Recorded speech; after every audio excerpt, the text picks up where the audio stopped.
Hey, how's it going? And happy Sunday to you. Hope you're having an excellent day. In keeping with introducing books and literary concepts and things that pour into therapy, today I would like to go into a little bit more of how literature and writing has affected at least my kind of approach to therapy and what I see.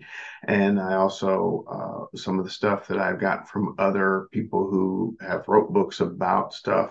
And today it's existentialism, which to me, I was introduced to the concept of existentialism when I was studying philosophy, and there was a lot of literature books that went into it. So I'm going to go through and in keeping with the idea of letting people who are just hearing this know what I'm talking about so they can look it up for themselves. I'm not just going to show a book. I'm going to actually just go through and mention some names. So when you look up existentialism, which I encourage you to do, there's a lot of good videos on YouTube. And as I encourage people always, is YouTube is not just about cute memes and puppy dogs with sunshades listening to weird music. There's a lot of really good stuff on YouTube to pull up that you have access to videos of people from long ago who are talking, people who put together stuff in works of theirs for you to listen to. When you get into existentialism, I think you can go all the way back to a guy named, I hope I have his name right, Arthur Schopenhauer. He will come up. And then as you come forward in time, you hear about guys like John Paul Sartre, and you hear about Albert Camus and some of the books, stuff that he wrote. And there's a lot of interesting books because when you look up Albert Camus, there's a lot of short stories and essays that he wrote. Some of those, again, you can find online. And then there is Rollo May, which you see his book back here. You can look up Rollo May and existentialism and existential psychology. It's a very interesting concept. Why is this important? This ties into a word that I used that somebody questioned when I had mentioned that, in one of my previous videos, helping people and dealing with codependency and stuff like that. And sometimes people pulling you in to do things. And I mentioned the word sometimes they pull that because they don't want to do it and they're just lazy. And there are a lot of people who get very touchy when I say that word. They get very touchy around any concept of people being responsible for the problems that they're in. And I get that. There's a lot of things that have happened to people in their past that weren't of their choosing. And there's a lot of trauma that's occurred because of things that happened to people when they were a child, when you live where you live because that's where you live and your parents take care of you, or your guardians or grandparents or whoever. And those things are not your responsibility. And this is where a lot of concepts that I like sort of bleed in together real quick. One of them is DBT. And DBT, I've mentioned in other videos. You can find a lot of information on that. I think it's a very good type of therapy for helping people, especially people who have BPD or have other problems with self-harming and stuff like that. One of the things, though, that comes out of the DBT stuff that I really enjoy and can connect with is the part of the dialectical, how two things can be true even though they sound very opposite from each other. These two things can be pulled in. One is you may not be responsible for the things that happened to you, the things that happened to you when you was growing up, the trauma that happened to you. You are responsible for what you do with it now. Notice that they're both true. And if you think about it, wait a minute, I'm not responsible. Well, then that means you can walk away and say, then there's nothing I can do about it. It's not my fault. And therefore, I can't be helped. Somebody else has to help me. And I can just sit here and do nothing. Wrong answer. You can do something about it now. You're aware of the problem now. It's like if you didn't know something was bad for your health before, okay, I get it. You made choices. They're still your choices. And this is where existentialism comes to me. They're still your choices. You didn't have enough information, and whether you it didn't exist, whether you were lied to, or whether you just didn't get up and go look for it. Whatever the case, at this point, though, you do know and you can make choices. This is where you suddenly come into the concept that, okay, yes, things happened, and am I going to dwell on the stuff that happened in the past, or am I going to take charge of my life? And this is where I like existentialism. It's about the concept, to me, how I see it, is you are responsible for your life. Now, a lot of times people will say, well, yeah, it's not my fault. And it's very easy to fall into what I call the trap of not my fault. The trap being, if you feel things are not under your control and you can't do anything about it, then you don't.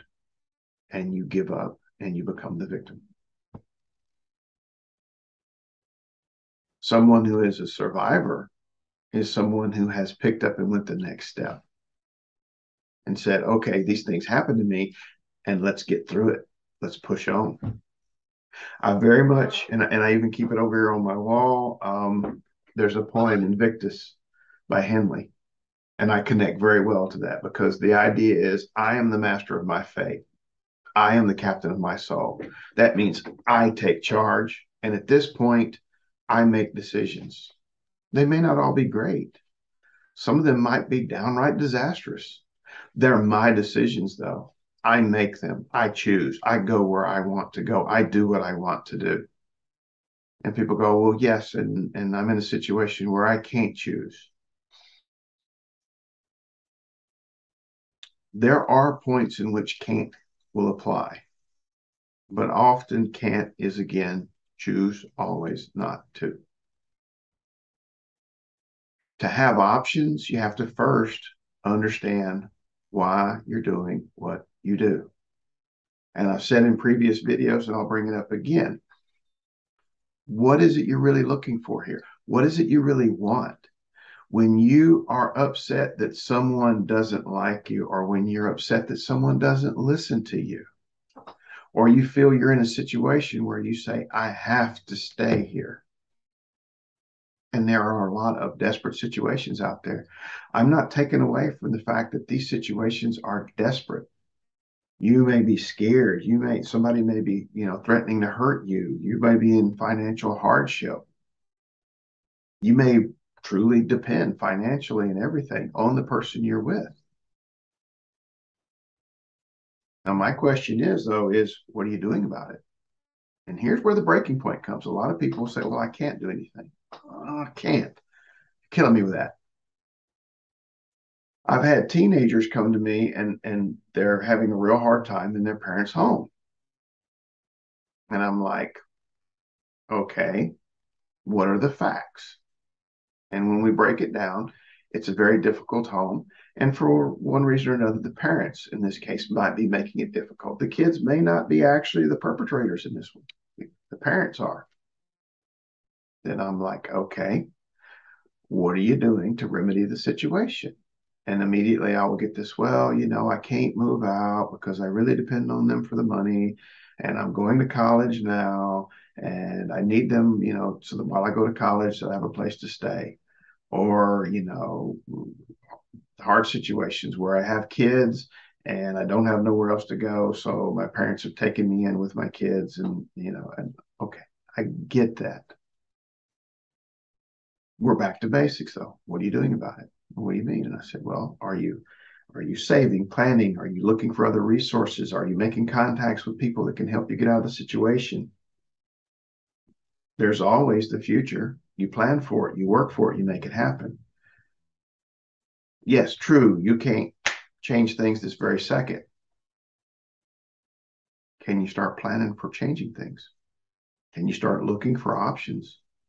And it may be a slow, long haul. You may have to make sure you go out and find a job, or you may have to finish school.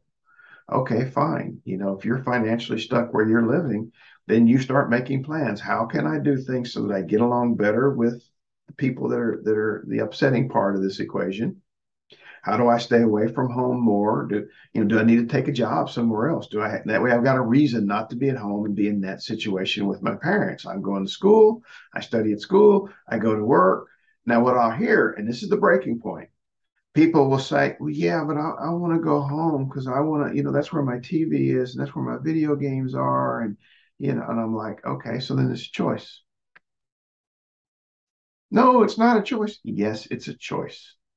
You chose to go home when you could have done something differently. You could have stayed at school and studied. You could have went to a part-time job and worked and then put some money aside. Take the cash, put it aside, put it in the bank. That's for moving later.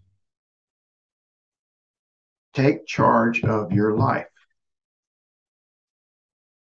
So yeah, again, existentialism. It's about not blaming things in my life on other powers, other people, other things, other existences, up, down, below, side to side, whatever. It's about realizing that I'm given something in life and what I do with it is my choice. You always have the option of adjusting, going further, doing different, having a different life. There are things within your control and how you handle it. Ultimately, you pick and choose. Now, again, we're back to one of my old examples. You're speeding because you didn't see the sign. And people will tell me, well, I didn't know my choice would lead to this. Okay, you didn't know. Now, let's break that apart. Did you not know because you weren't paying attention? Did you not know because you were not looking at the signs? Even with not knowing the speed limit dropped from 55 to 45, were you going faster than 55? Well, I got a ticket for 60. Well, see, you were already breaking the speed limit. And I have a lot of people, oh, well, I finally got caught, but it wasn't my fault this time. Notice those words, this time. I wasn't actually drinking. I wasn't actually speeding. I wasn't actually, you were all these other times. So you're telling me on a regular basis, you take chances and you got busted. Those are choices. I've heard people get up and argue that I wasn't that drunk this time.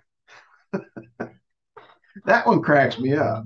I'm like, so you're saying lots of other times you were drunk and got lucky enough. I don't hear you going up to the courthouse, banging on the door, going, "Hey, I was drunk driving the other day. You didn't catch me, and that's not fair. You need to punish me for that." No. In other words, what you're saying is you're angry because you got caught. And you don't think things are fair, but in actuality, things are probably more fair than you're taking into consideration. And to me, it's always, are you doing the best you can with what you've got, the most you can with the resources that you have? And are you using the one thing that you really do have, which is up here, to think your way out of a situation? How to make your life better? See, one of the things is if you choose to think short range and not long term, that's your choice.